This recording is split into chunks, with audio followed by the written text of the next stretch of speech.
27th of May, 1967, Australians went to the polls and delivered the most lopsided result in this country's referendum history.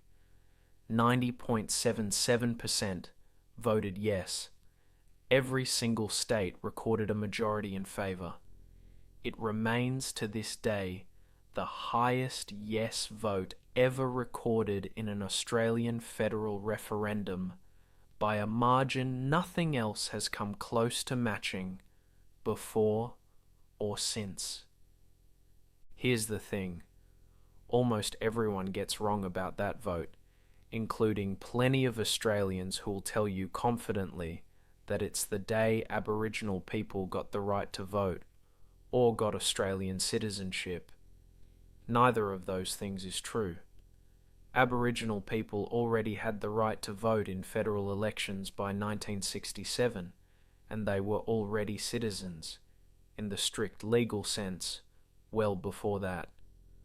What 1967 actually changed was narrower, and in some ways stranger, than the version most of us were taught in school, and understanding exactly what it did and didn't do tells you a lot about how this country has handled Aboriginal recognition ever since.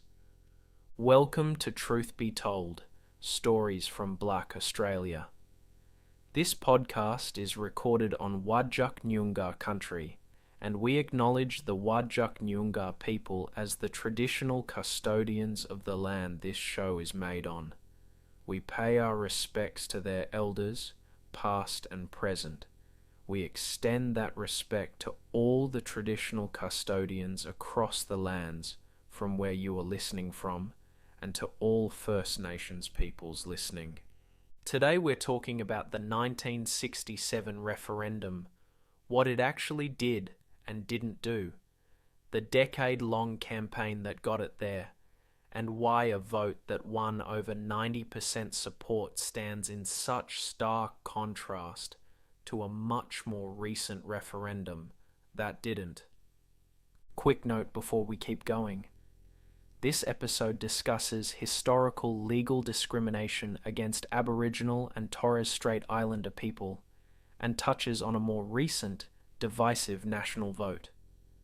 Take care of yourself while you listen.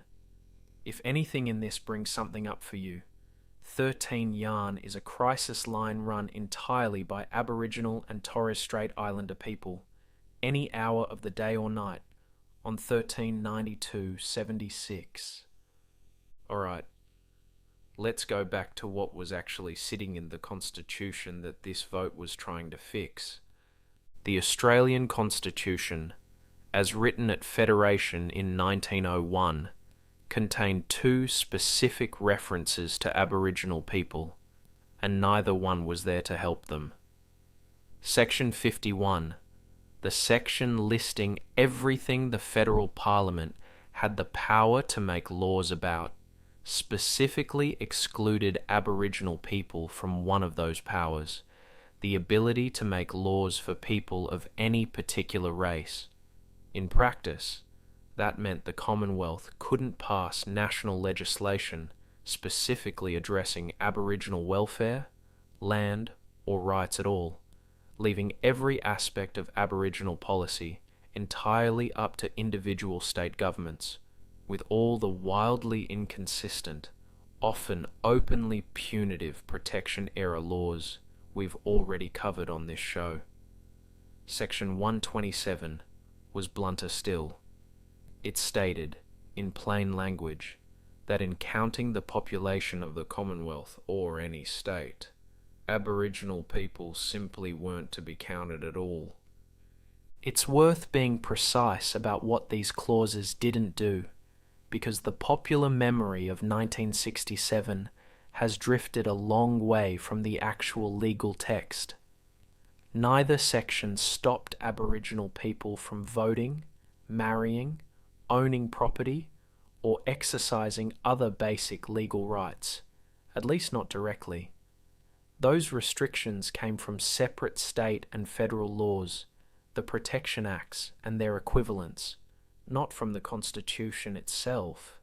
The same Aborigines Acts and Aboriginals ordinances we've talked about across earlier episodes on stolen generations and stolen wages, the laws that controlled where Aboriginal people could live, who they could marry, and what happened to their wages. By 1962, federal legislation already guaranteed Aboriginal people the right to vote in Commonwealth elections, 5 years before this referendum, though in practice several states, Queensland and Western Australia among them, were considerably slower to extend equivalent protections at the state level. What the Constitution's wording actually did was symbolic in one sense and practically significant in another. It formally excluded Aboriginal people from the national headcount, and it meant the only government with the legal standing to act nationally on Aboriginal affairs, the Commonwealth, was constitutionally barred from doing so, leaving Aboriginal policy as a patchwork of sometimes wildly inconsistent state regimes with no national flaw underneath any of them. Getting rid of those two provisions took the better part of a decade of organised campaigning. The push really took shape in 1957, when activists Faith Bandler and Pearl Gibbs, with support from Jesse Street, a long-time human rights campaigner who'd already taken Aboriginal rights issues to the United Nations, founded the Aboriginal Australian Fellowship in Sydney. Bandler brought a particular personal history to this fight.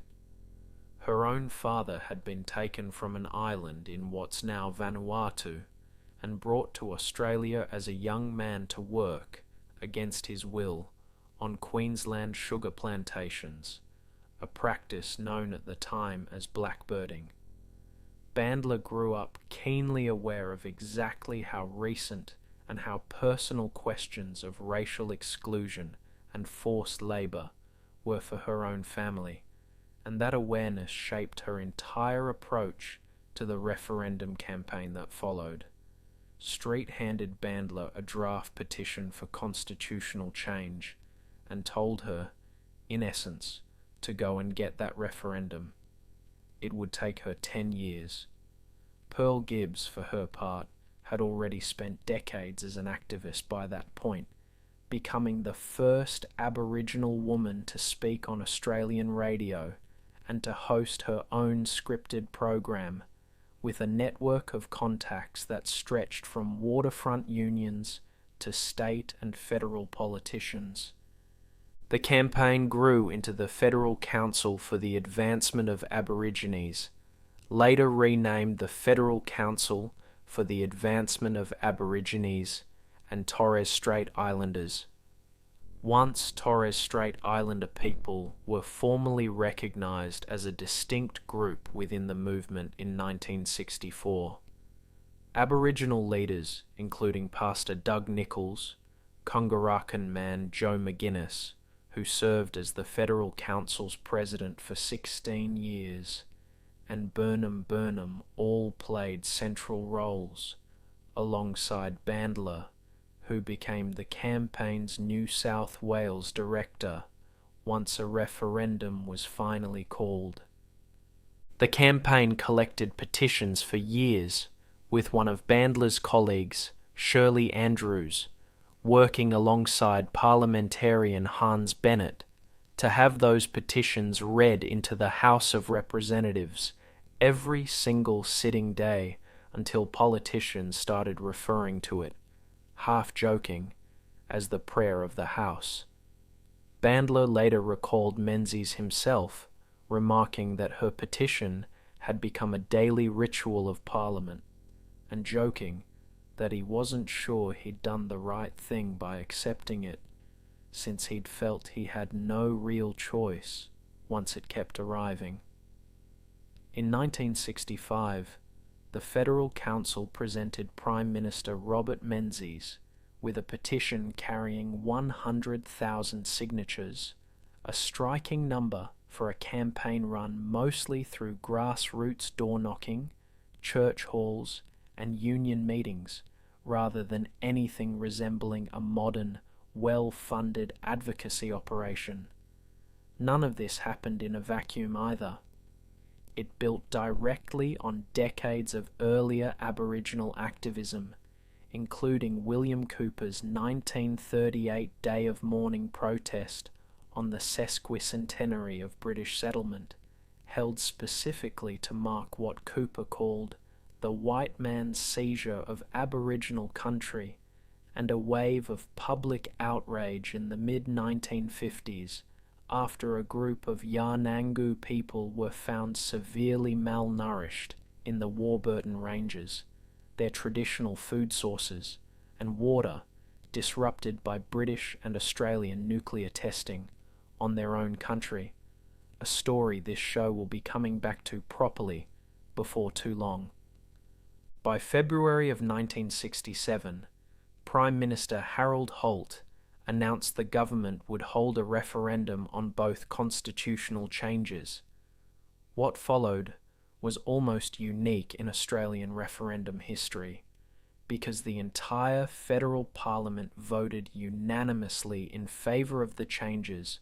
No official no case was ever produced at all, and the government's own official referendum pamphlet, normally required to present arguments on both sides, carried only the case for yes.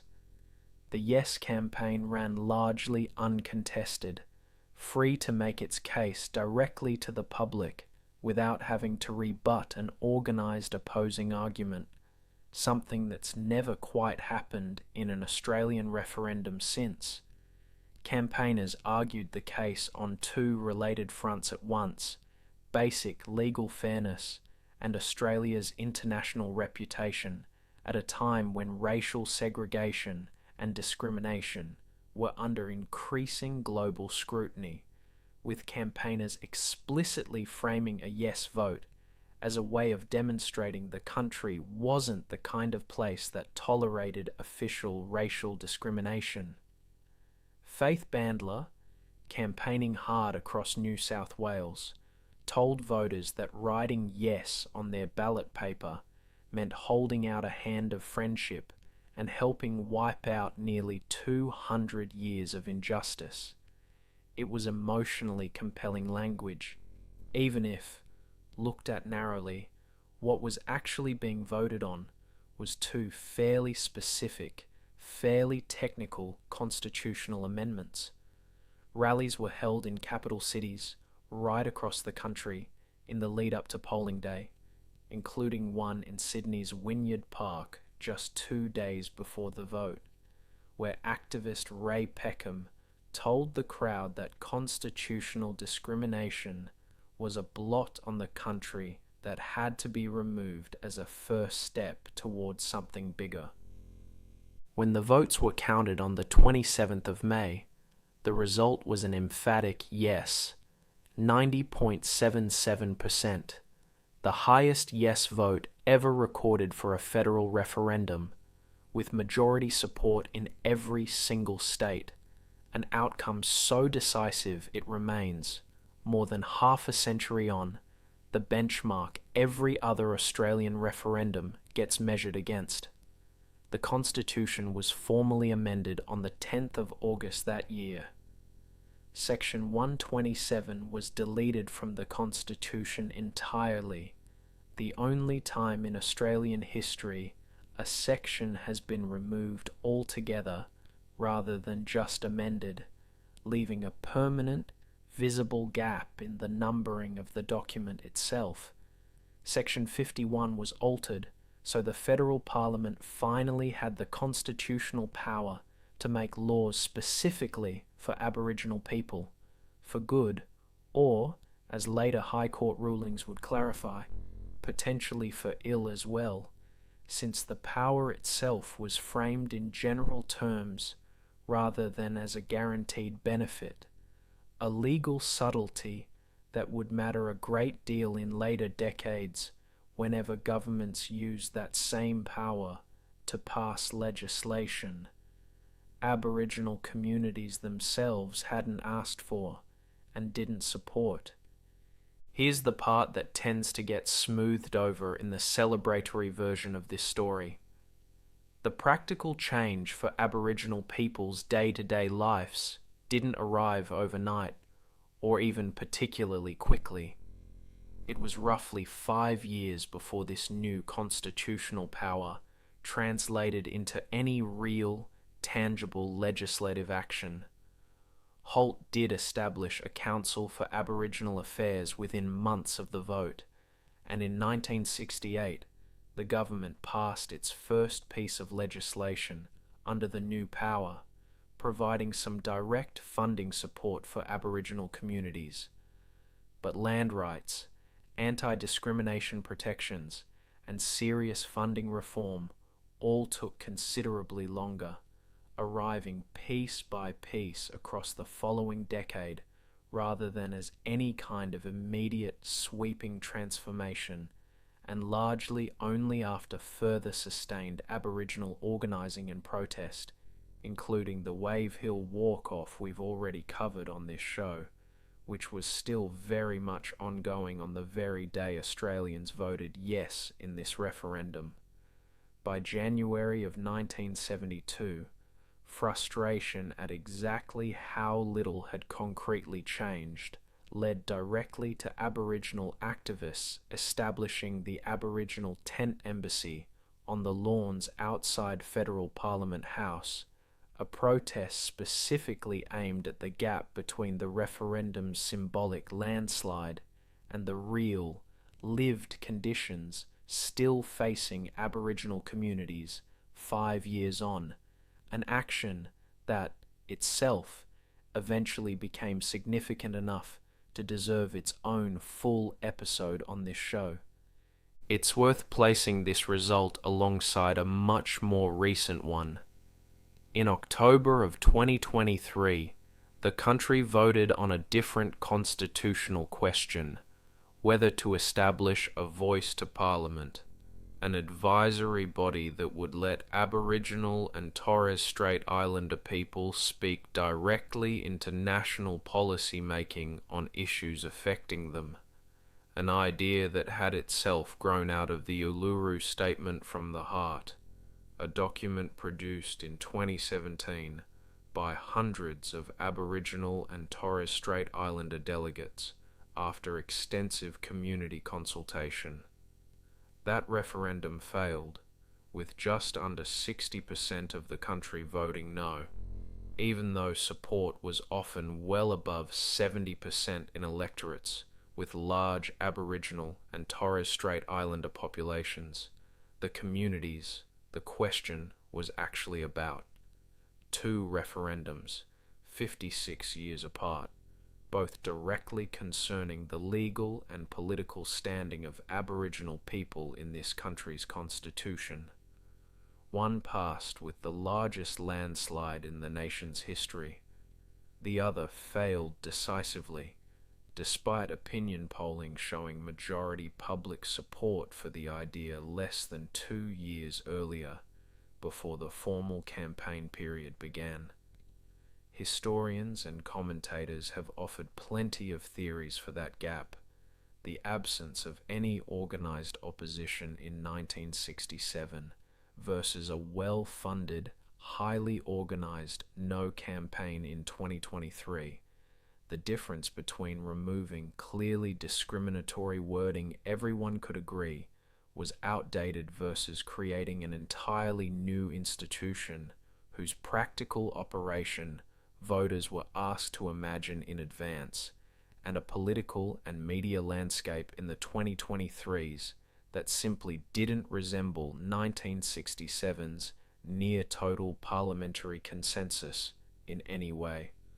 Whatever the explanation, the contrast says something uncomfortable about how much, or how little, national consensus on Aboriginal recognition has actually shifted in well over half a century, even as the underlying statistics on health, justice, and life expectancy this show has already covered show a gap that, in some respects, has barely moved at all across that same stretch of time. So that's where we'll leave it for this one. 2 clauses in the Constitution that excluded Aboriginal people from being counted and stopped the only government with national reach from legislating specifically for their benefit. A decade-long campaign run substantially by Aboriginal women and their allies that turned a niche constitutional grievance into the most successful referendum campaign in the country's history. A landslide 90.77% yes vote, achieved with no organised opposition at all. 5 years of comparatively little practical change afterward, frustrating enough that it helped spark the tent embassy. And, 56 years later, a very different referendum on a very different question about the exact same underlying issue. Recognition of Aboriginal people within this country's founding legal document that the country voted down. It's worth remembering too what 1967 actually represents underneath the myth that's grown up around it. It wasn't the moment this country decided Aboriginal people deserved equal rights. Those rights, on paper at least, mostly already existed by then, scattered unevenly across federal and state law. What 1967 actually was the moment an overwhelming majority of non-Aboriginal Australians voted to remove the 2 most blatant, unambiguous pieces of racial exclusion from their own founding legal document, almost without argument, because by then it had become genuinely difficult for anyone in public life to defend keeping them. That's worth celebrating. It's also worth being honest that removing an obviously indefensible clause from a constitution turned out to be a considerably easier thing for this country to do than building new, lasting institutions that might have actually closed the gap those clauses had helped create in the first place. If something in this one is sitting with you, let it sit for a minute before you reach for the next distraction. That discomfort is doing something useful. Thanks for listening to Truth Be Told. This has been a 3 Brothers production. I'll see you next time.